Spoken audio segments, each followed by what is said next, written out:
Welcome back, my friends. Teapot Tom here. How's it going, guys? I know it's been a while, a little over a week or so since I've done one of these, a couple weeks actually. But I wanted to wait until the DLC, the Chaos Dwarf DLC, dropped, and it has. So, well, we can kind of look at the initial past 3 episodes of our prior campaign, the first campaign that I've done as a Let's Play, as kind of a warm up, more or less. So this one here is going to be more reflective of what they're actually going to be like into the later stages of a campaign, right? This is going to go for probably, I don't know, at least I would say, I'm going to aim for at least 10 episodes, somewhere around there. That's kind of what I have in mind, at least. So each one is going to be around 40 minutes. It's probably going to be more upwards of around like 20 to get into the late game. 10's not actually going to do it on second thought. Yeah, so let's jump into it. We're going to go with Drazhoath to Ashen today. I had already done an Drazhoath campaign at the onset on day 1 of the Chaos Dwarf DLC. And then more recently, a couple days ago, we started a Zot the Black campaign on the channel. So this is the third and final Lord that came out, and I'm excited to try him out. I haven't done much. I did start up a campaign last night and got to about turn 20 or so, just to kind of get a feel for his start position and whatnot, and some of his Lord effects and faction effects and stuff. So I got over most of this already myself, but we can go through it again real quick.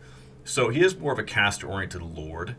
More of a sorcerer rather than a hybrid sorcerer like Drazhoath is. I don't know what mount he eventually gets. I'm not sure. I didn't really look at that when I played for an hour or two last night. But I imagine he gets some type of flying mount later on. Hopefully, because he's quite slow. The few battles that I did last night, he's waddling around. It's yeah, typical dwarf fashion. So, all right, so let's jump in. He seems to be Kadai FIREBORN focused. He, has an upkeep reduction of minus 25% for Kadai units. That's, I'm assuming, both Kadai FIREBORN and the Destroyers, the single entity monster, which I have yet to try, actually. I haven't tried that sucker out, so I'm looking forward to that. Also, so as a faction, he seems to be able to produce and reduce the armaments type of resource that the Chaos Dwarves have. He has a reduction for armament costs of minus 10% for the unit capacity increases, which is really, really important in the Hellforge. That's how you get access to more and more in terms of your later, well, all units basically across all stages of the campaign, down from your Chaos Dwarf Warriors up to Kadai FIREBORN. They're all going to cost armaments to increase the capacity of, right? And then additionally, he has plus 10% armament output from his settlements, which is, I think, 10% seems reasonable. I'm cool with that. Yeah, it's a nice little bonus. I think it'll be noticeable in the later stages, and maybe even in the earlier stages of the campaign. We'll see. But it is a very important resource, regardless. Like this seems like it'd be pretty beneficial, but we'll see how it goes as the campaign unfolds into the later game. Okay, so also for his own personal army, he has an increase of 10% movement range. I think that's amazing. That's very important. It's one of the best traits a lore can have, I think, on the campaign map is movement range. Then he also has a passive ability, Dark Renown, melee attack plus 8 and AoE around him. Yeah, duration, infinite, effect range, 35 meters.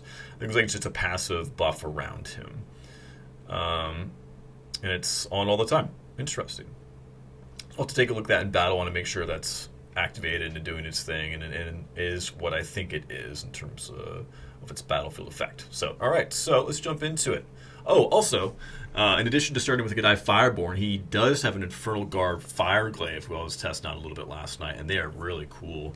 They're equivalent to, it's similar to like a Streltsy. They have a long rifle, and it's mixed with an armor piercing, I should say, melee great weapon of sorts, a glaive in this case. So it's pretty cool. They're a nice hybrid unit. Oh, I just noticed in melee they have a bonus first large. Oh, cool, nice. I didn't know that. It is a glaive, so I guess that makes sense. Yeah. All right, sweet, nice. All right. Well, let's get into it. I just realized that the background volume of the game was probably off that entire time, but you know what? That's the quality you come here for. I'm sorry. It's because I had it clicked into the game. I still had OBS open. I'm getting the hang of things, guys. I'm slowly getting there. It's going to take me a couple years, probably, but one day at a time. Izzy says hi, by the way.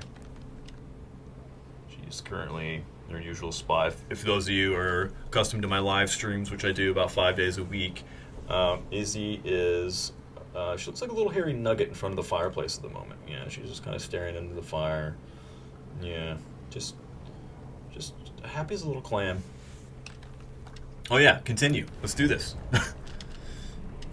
Okay. I'm glad I did start this a little bit last night to get a feel for it, because, yeah, well, you'll see. I don't want to spoil it, but I learned something that I feel like is going to be pretty important.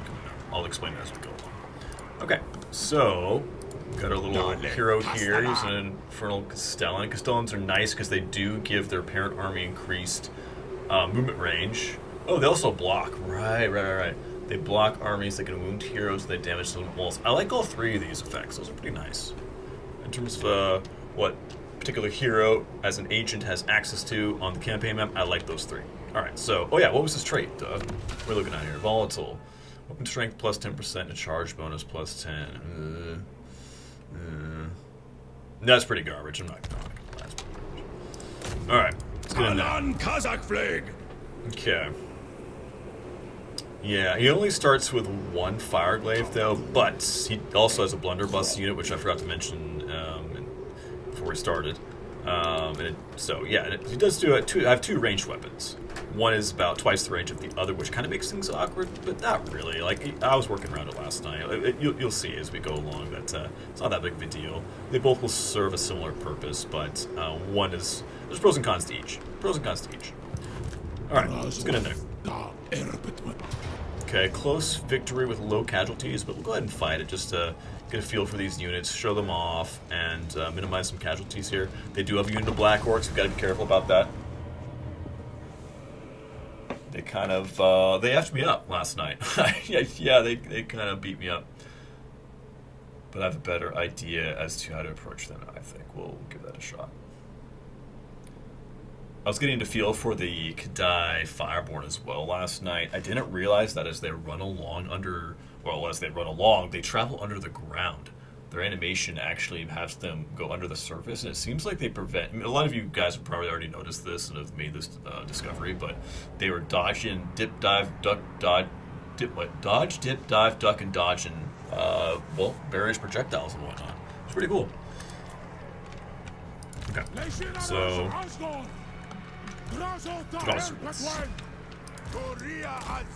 the range of our Castellan is also 180 at the moment. You can... certain things in his tech tree will decrease that or increase that depending on how you want to spec him, but it's kind of cool. Alright, he's going about there. Let's put him in guard mode with you. So the Black Orcs are over there. I wish there was some elevation around here, but there really isn't.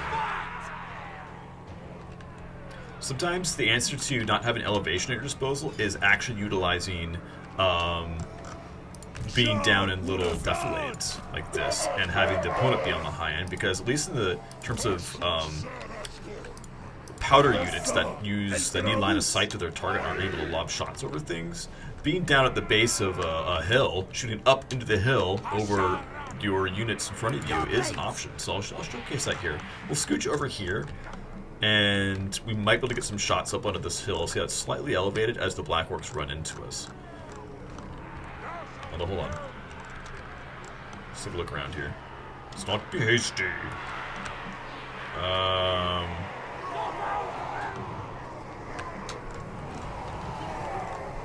You know what? I'm just going to force them around this corner here. Let's just do this. I'm going to have them... I'm going to utilize this structure here to try to get them grouped up around here with our Lord.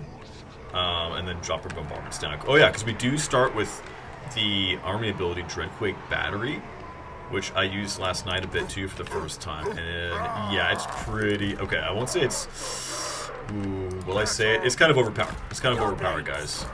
You guys have probably already discovered that as well, but it kind of blew my mind as to how good it is. Let's keep these guys kind of back. I want you guys to be on this side, because you guys have shorter range and they can just blast right into the face of the enemies that come around the corner there. Whereas these guys, let's swap places.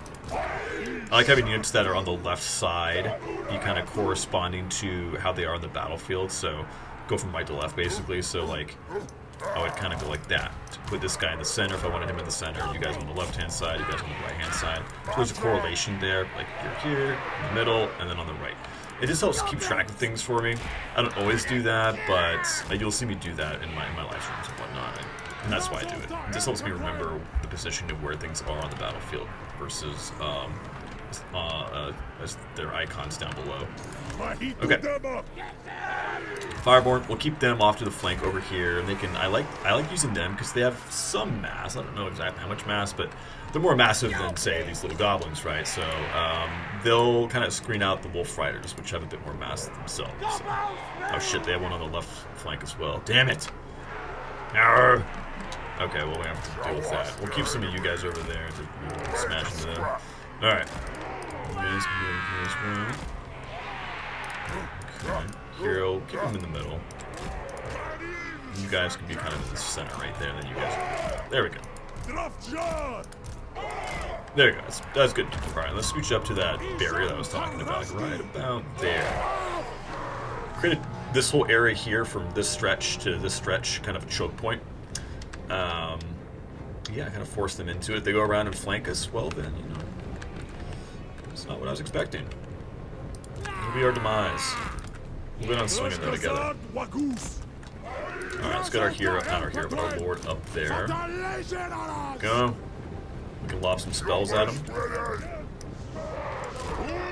You guys come up here. Alright, good. They're not attempting to go around on our flanks, which is kind of cool. Let's bring them to us. Like I said, I'm going to utilize line of sight here on these Black Orcs. We're going to intercept them. That's what we'll do with those guys. And our lord here.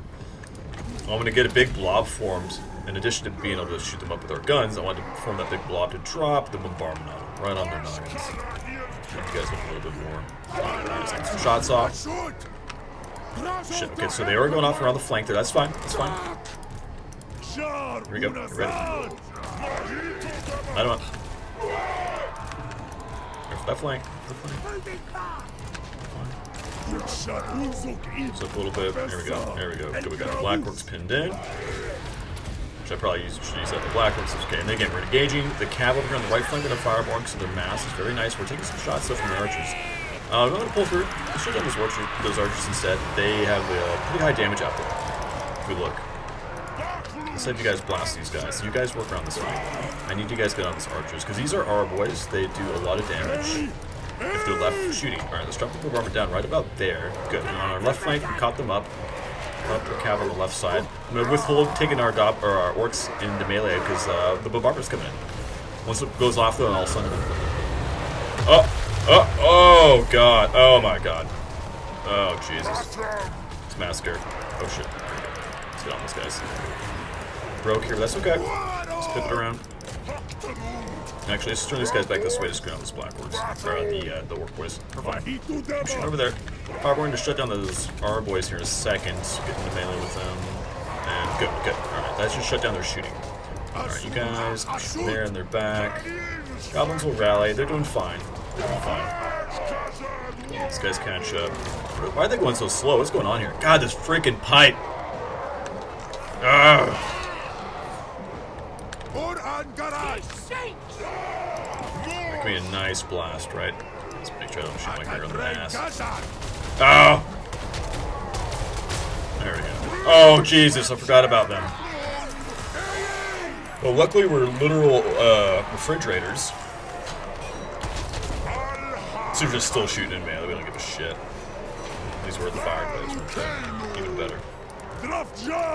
The Lord's taking some hits here, but we're okay. Let's debuff their... I mean, we're fighting Black Orcs. It's okay, though. Should be alright. Careful.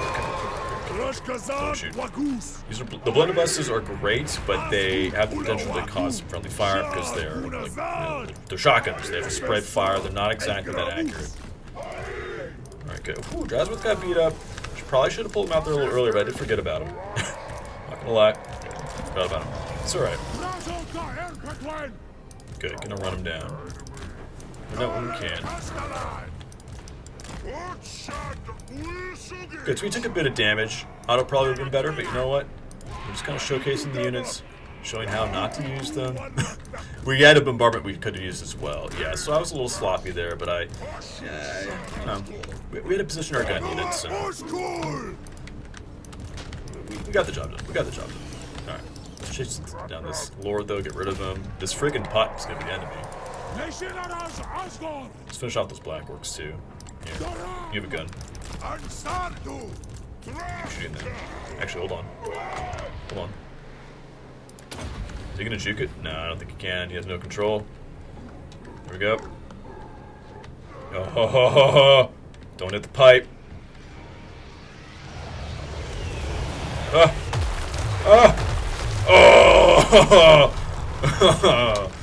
Oh, poor guy. Right, come on. Get him. I'll fast forward it. Spare you guys. There we go. These guys are pretty cool. So when they're fighting, I don't think they use their animation where they go out under the ground, above the ground, under, whatnot. I think it's when they're running, not in combat. Let's just try it. So let's experiment here. So bear with me. I'm just going to try this. Let's just give them the move order over here. Do they travel under the ground? This is a scientific experiment. Kind of not above the ground to me. Is it a charge? Is it only during the charge that they go underground? Maybe it's a charge. Maybe it's the charge. I don't know. We'll have to test that further, or you guys can explain it to me in the comments below, of course. My chat, they inform me of a lot of things I'm not aware of. So again, thank you, chat. You guys are awesome. You know who you are. Close. That'll do. That'll do. Alright, yeah, took a lot of damage, was pretty sloppy. Those were Black Orcs, though. And the Lord was beaten on our Lord. Pretty good kills on our ranged units from the Kadai FIREBORN. And even the Castellan got some kills just plinking away with his long rifle. I know it's not called a long rifle. What is it? It's he has a fire glaive as well, right? That's what he's using, I think. At least it looks like it. It looks like an extra big fire glaive. So she's in. Alright, so replenishments. Cool. Oop. Again, at least like out of place Drazhoath, the events that occur are like just way out of whack. It's something I've noticed in the campaigns and our live streams. They just I'm sure they're aware of it. Hopefully it gets fixed soon. I don't know. It is what it is. It is what it is. Okay. So, 8 garrison here. Could try to fight that. I think I'm gonna pop back over and heal a little bit and just get some units as well.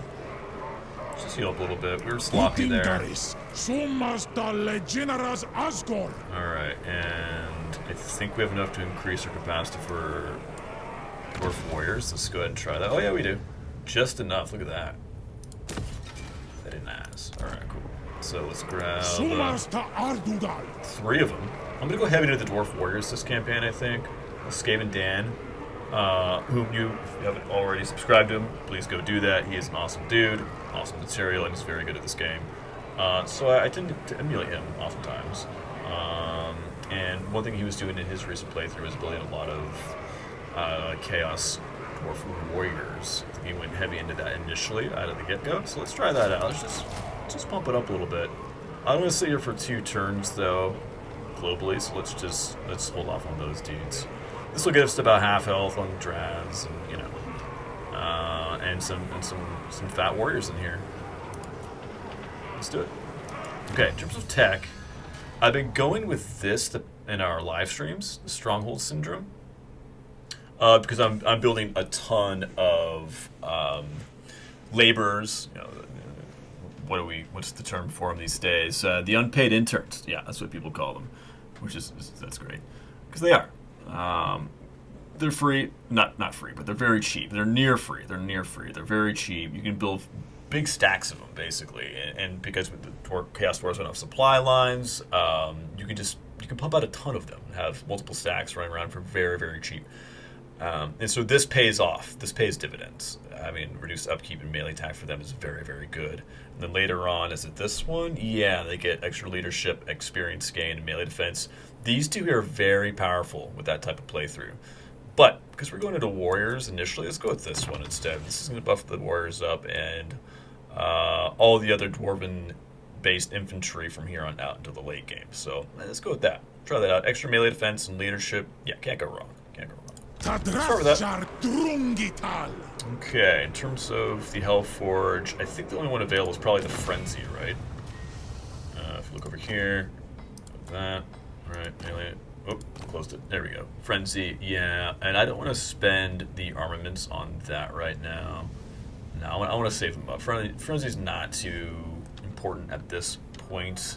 It's quite good to have. Don't get me wrong, it's very good, but we need to build up our armament count because there's more important things to spend it on than the upkeep for Frenzy. Okay.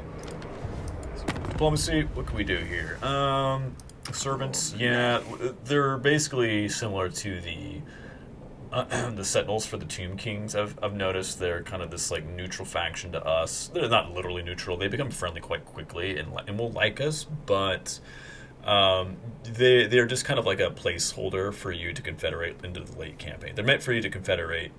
This is my perception of it, at least. Meant for you to confederate in the late game once you get the tech for it, because that's something you'll do in the tower tab. What is it? Tower of Czar. That's it. Yeah, Tower of Czar. You go into there, and at the very top of that tree, it's essentially a tech tree. You can pay a bunch of influence to unlock them in order to be able to confederate them. So I don't know exactly when that'll occur to us. It depends on how much influence we want to spend in that direction, but we'll just kind of feel it out as we go along, and with your guys' feedback, maybe we'll decide on when we want to confederate them. If we want to push hard for that or do it later, push it off, it doesn't really matter. Depends on what you guys want. But for now, that's late game. We're not focused on that. We have lots to do in the meantime. So I think that's it for now. Let's move on. Right, 280 factions. That's going to go down quick, though, of course, these campaigns. Plummets pretty quickly. The fall off is, it's quite fast. Be interested to see like the average drop-off rate of factions that are getting killed off as the game goes on. I wonder what some of those averages are. Hope you guys are having a nice weekend.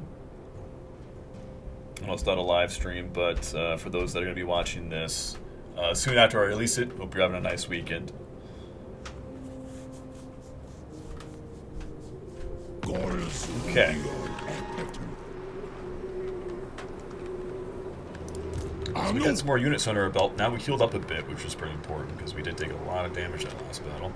Alright, let's hop into regular stance, and let's hit the Sentinels. I think this is the second to last settlement that these guys have, the Darkland Orcs. Yeah, this is what I did last night at least. I went up here, took the Sentinels out, secured this, and then I realized that there's a really good building here. This building, which I didn't realize was even here or existed at all in my previous playthrough as Drazhoath. This one kind of slipped under the radar, so to speak, but this is quite good. Income from trade tears plus 50%. I feel like if you leaned heavy into trading and establishing some really solid trade partners and securing resources to trade, that you could really benefit from this one. How much so, I'm not exactly sure, but I imagine it could potentially be a lot. In addition to that, maximum cargo capacity plus 10% for convoys, and it's always a good thing. That benefit especially Drazhoath the Black up to the north, because he, out of the gate, has access to 2 caravans. Or, not caravans, oh my god, the convoys. Alright, so let's go. Decisive low, we probably should fight it, although something tells me that if I fought this, I'd get beat up more so than the unresolved, because, I don't know. We have some more warriors under our belt, and by nature, because of their high armor and just high stats in general, they do really well in auto-resolve, which is probably... Oh, we actually do lose a little goblin unit there. I have an idea. Let's try this. Let's try this out. Just for the sake of curiosity, let's use these little dudes together. There's some leftovers. Well, these guys are definitely gone, so let's try it again. That'd be funny if they, like, shows them living. Like, what the? Nah. Okay. Actually, that wasn't that bad at all. Ooh, we took a little damage, but I feel like we would have taken that anyway. Oh, no, they didn't have a character. Yeah, we probably could have done better than that. Crap. Oh. It's okay. It's okay. It wasn't too bad. Look at the kills on the Kadai. Jeez. Oh my god. Got a little item out of that, too. Now, our main settlement at the moment is a tower. So we don't need another tower. In fact, we can't make it a tower because we already have one in the province. Right. So let's start with an outpost initially for more raw material output. That's important. We really want to get this number up initially.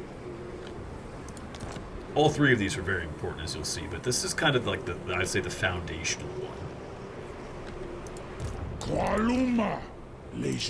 Okay, so we got experience and a talent point to allocate. I usually go with replenishment, as you guys know. It's one of my favorites to get.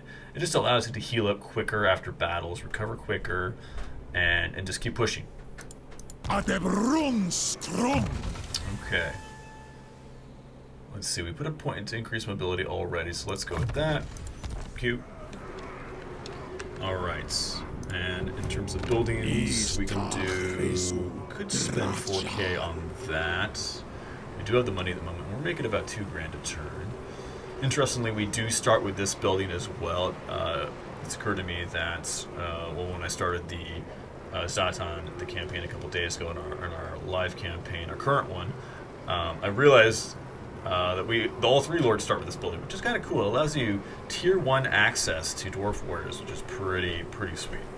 Alright, in addition to that, what's unique to Drazhoath, it seems, is that he starts with this, the Tower Ballistics building, initially, allowing him pretty nice defense of his province here, right off the bat. Very nice. As you saw in the last battle, that was just one use of that bombardment. It comes with two free bombardments per battle. Is crazy powerful. It's like a mini nuke. Alright. So let's grab. I'm tempted to either build that. Which as if we wanted a rushed Infernal Guard Fire Glaives, which we could. I am liking them. They're pretty cool. As well as Infernal Iron Sworn, which I don't think I've used these guys yet, come to think of it. Yeah, I think I've built these just briefly before, but I didn't really get to test them out all that much into battle. But we'll do that in this campaign, absolutely, for sure. So, at the moment, though, I think... Well, these are... Oh, we don't have the armaments. Right, the advanced military buildings require armaments. I forgot about that. Okay. Well, okay. With the one slot we have access to now, let's go ahead and build the tribute halls, the donation barrel, or the tribute halls type building for just straight up income. And then here, let's get... See, the marbles tier 3 building, we don't need that yet. The special building that I was talking about earlier is also tier 3. So for the time being, let's go with the raw material output, the strip mine.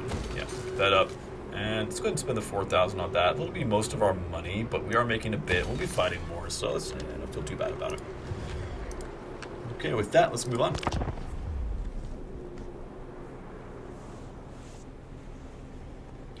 Okay, so we have another Chaos Dwarf faction to our north, which we'll have to figure out what we want to do with. Which direction we want to push now is the question.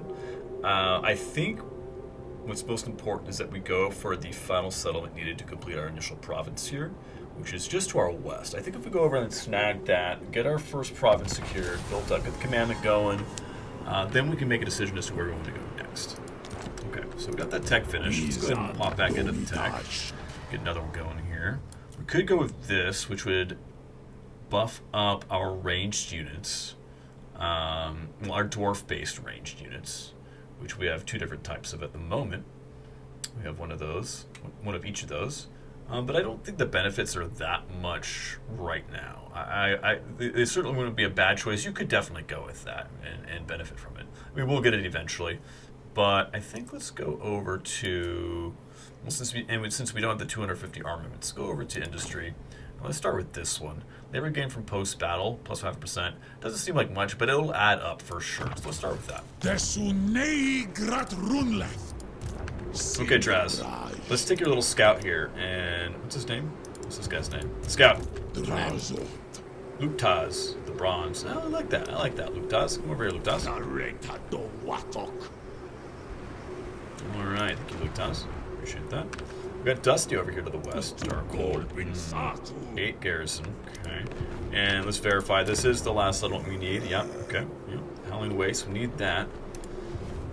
And then we'll have the trifecta completed. And from there, like I was saying, we can choose where to go next. Because ideally, I want one war at a time, at least for now. We'll keep it to one war at a time. Keep things manageable so we don't get stretched too thin, right? Okay, so let's move Draz down here. And staying within our territory, and also recruiting some units and healing up. But also being close enough to hit Darkhold next turn. So, cool. Alright, we don't have enough to get more warriors, because we don't have enough armaments to increase the capacity for them. So, for the time being, let's just grab some orc laborers. They're fairly cheap. Not as cheap as the goblin variety, but they do have armor piercing, a bit better stats. I think they're worth the price. They're about twice as expensive, but still fairly cheap in the grand scheme of things. Alright, we can move our scout a little more. Let's move him here to prep to go inside the army. Let's move him now. Utilize that movement range. Cool. Alright, check diplomacy real quick. And go into quick deals. Yes. Just scan through. Anything interesting to note? Not really. Wants peace, yeah. They want continued beating, it seems. Let's give it to them. And just to verify, yeah. We don't have enough to go into camp stance, and we're not garrisoned, so we don't have access to the global pool. That doesn't matter though, because it would take 2 turns to recruit anything from there anyways, which we don't want to wait 2 turns. We want to keep things going. We want to keep moving on.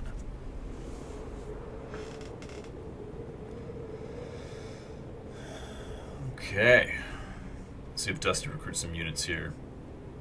I bet we're going to see his bar fill out a little bit. His stack will get a little fatter. That's my speculation, at least. We'll see. Oh, I think I got a little fatter. So yeah, he's at about a half stack now. Let's take a peek. Can we see what units he has? It's got an 8 stack. Looks like it's just some goblins at the moment. Although he could have some other stuff. It's hard to say, but I assume that this is going to be a bunch of just goblins. Not a big deal. Holy shit, there's a caravan.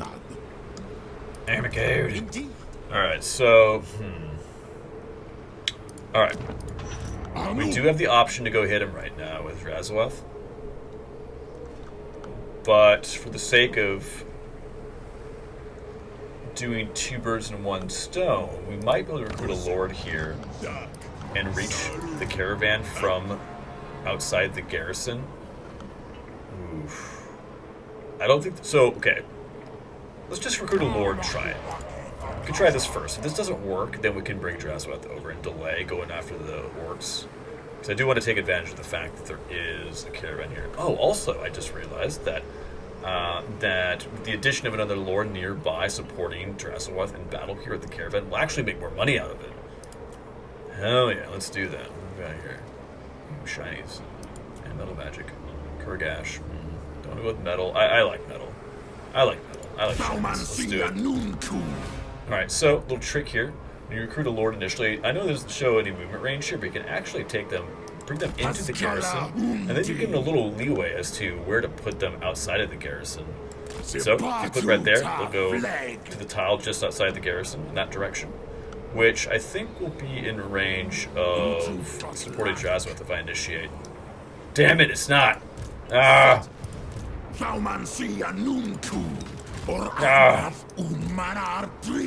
Okay. It's not gonna work. It's alright. Let's not panic. Let's delay this attack, come over here and take out this caravan.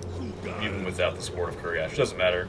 We'll easily win this, but it would be nice to get a little bit extra money out of it. Alright. You got... Yeah, okay. Alright, let's go. How much? How much? Oh, I brought him in! Fuck yeah. Oh yeah. Look at that. I didn't see the reinforcement line. shown, so this is kind of cool. That's a nice little surprise. So we will make some extra money from this. I don't know how much exactly, but there is some type of multiplier there. Alright, let's just auto that, whatever. We're going to be sitting here for a turn anyways. Oh, nice. Men of Eternal Flame. Cool. Let's grab the replenishment since I want to keep moving. That's a nice chunk of change. Very cool. Yeah, not too much. It wasn't over 10k, but it was pretty penny. 8G or so. Pretty cool. Alright, so let's take... Oh, we leveled up twice there. Very nice. So let's put both those points into Logistician and move on. Excellent. Got that filled out. That'll be nice. And our second lord here. I'll build this wall. Let's go ahead and get that. Cool. Pop back in the garrison. Why not? Alright. So Drazhoath is stuck here for a turn. Let's move him over here. I don't want to march him though, because I do want to recruit some units. Let's waddle, baby. Alright, so grab 3 of those. And we can do some more scouting with our hero, actually. Where do you want to go? You go spy in Emmerich. I don't know, I don't want to go too far. Excuse me. I don't want to go too far, because I want to keep him here in order to be put back into the army to take place in the battle here for some experience, but...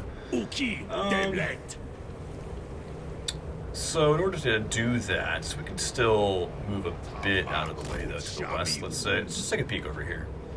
We'll save some movement, not go all the way in order to be able to bring it back, pop in the army. But we gain visibility over Ash Ridge Mountains, Cabal Dark, Drax Slayers here. Not too concerned about him. Hopefully he puts some pressure on Emmerich and just kind of ties him up. Looks like he is at war with him, which is nice. Cool. We may go after Emmerich first as our main first enemy, but I'm not sure yet. We'll decide that in a bit. We have a bit of time to decide. No rush doing it now. Kind of depends on what the AI chooses to do and if they want to just randomly declare war on us with any other factions in the meantime, which is, it's possible. It's certainly a possibility. Alright. Moving on.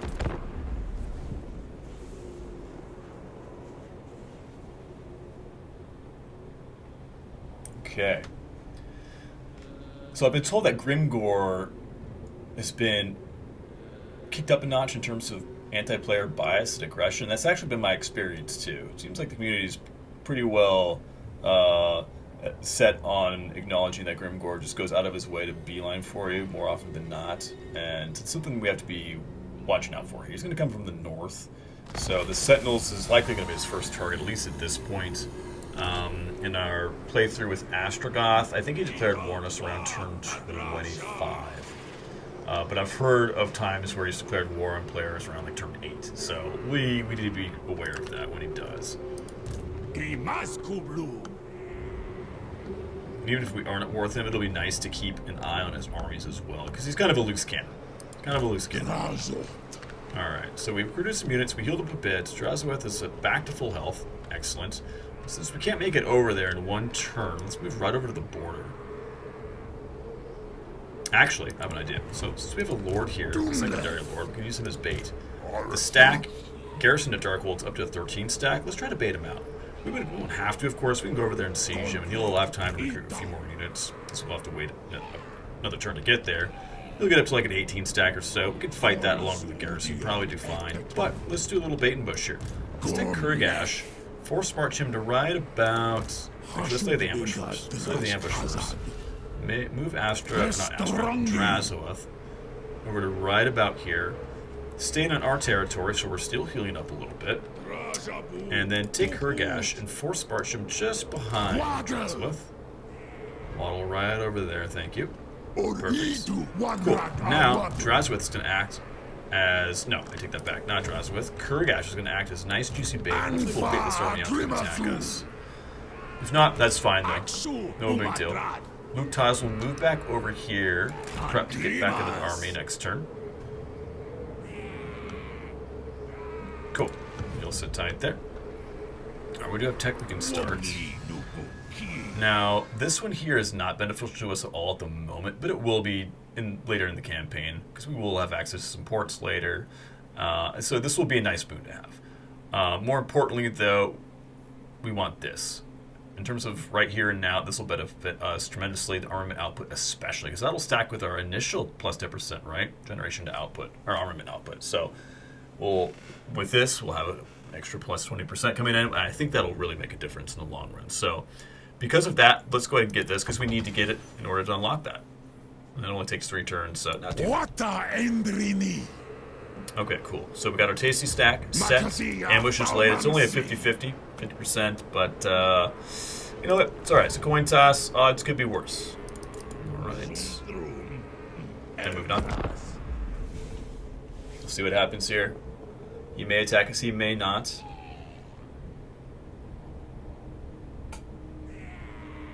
Come on. It's gonna be a coin toss.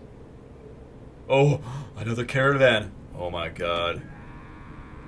Oh. Should it favors us? Nope. Okay. The AI stayed there and recruited a bit more. Fair enough. Well, plans may have changed. We have another caravan back here we can go snag. In fact, we probably will do that. Yeah, I think we're going to do that. But for now, I think I'm going to call it here, guys. We're just at the 40-minute mark. I'm going to use that. It's kind of our benchmark for now. Keep it around 40 minutes per episode, and with your guys' feedback, kind of go up or down from there. But yeah, for now, guys, this was fun. I'm glad we are back into these, going with a new campaign here featuring the Chaos Dwarves, who so far, by experience, have been awesome. Big fans so far. Love their complexity, love their mechanics, love their unit roster, love everything about them. And okay, so until next time, guys, I'll talk to you all soon. Take care of yourselves. Appreciate you all. Goodbye.